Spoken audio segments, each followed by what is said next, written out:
พวกทางคนที่คนเขาเอาในนั่นเขาเอาคนบ้าแหละมอนี่เอาบ้าอันแหละ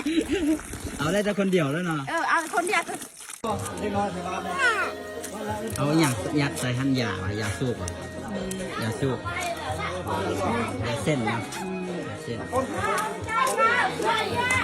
บ้านนี้ก็เป็นชนเผ่าพูดจักหลังคาเฮือนนี่อยู่นี่เนี่ย1 2 3 4 5 6 7 8 9ประมาณ7 8 9หลังคาเฮือนทุกคนอยู่จุดนี้ฮันจะบ่มีไฟฟ้าเนาะแต่คนสูบยาน่าสนใจหลายแซ่บสูบนำก็ว่าได้หรอสูบนำได้ปะได้อยู่บ้านนี้เพิ่นกำลังเฮ็ดเฮือนหลังย้ายๆงามๆกันทุกคนอยู่นี่มีประมาณ 7-8 ครอบครัวนี่แหละอยู่นี่บ่มีไฟฟ้าเนาะบ่มีไฟฟ้าเชื่อแต่ว่าเฮือนงามๆเฮือนใหญ่ๆแบบนี้เลยอยู่นี่เฮือนงามๆใหญ่ๆแบบนี้เลย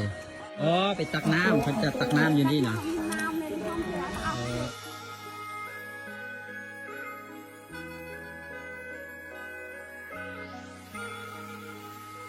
น้ำนี้ต่อมาแต่ใส่นี่ก็พุ่น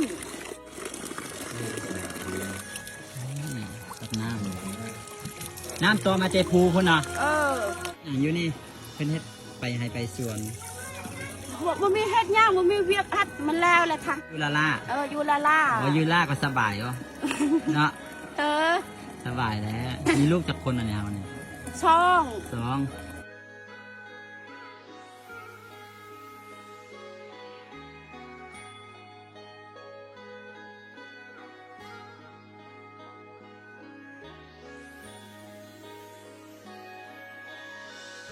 เอาพวก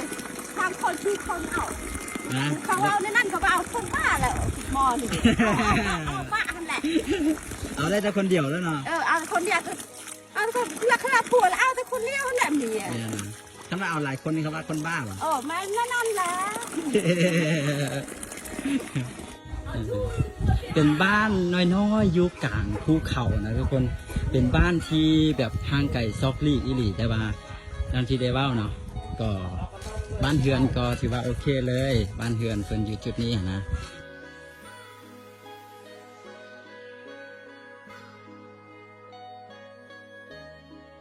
อันนี้เพิ่นตักน้ำไปเฮือนเราก็ย่างตามไปเรื่อยๆโอ้ยไปใส่เลยในเฮือนเพิ่นน่าจะเป็นหลังนี้ที่ว่าเฮือนเพิ่นอยู่เทิงเพิ่นอีกหลังพุ่นเลยเฮือนใหญ่ๆพุ่นเลยนี่ก็คือบ้านจะมีแต่เท่านี้แหละมีแต่เท่านี้เลยเท่าที่เห็นนี้เลยเท่านี้เลยอันนี้หมักไฟได้หมักไฟนี่เป็นกินแล้ววะนี่กินได้แล้ววะนี่เป็นลาหมักไฟ